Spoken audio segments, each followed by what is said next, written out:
তুমি মাটির ঘরে থেকে যদি মাটির প্রদীপ হও, বা ময়ূর মহল জুড়ে যদি ঝাড়বাতি হয়ে রাও।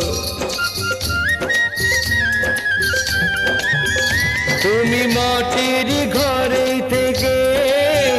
যদি মাটির প্রদীপ হও, বা ময়ূর মহল জুড়ে যদি ঝাড়বাতি হয়ে রাও,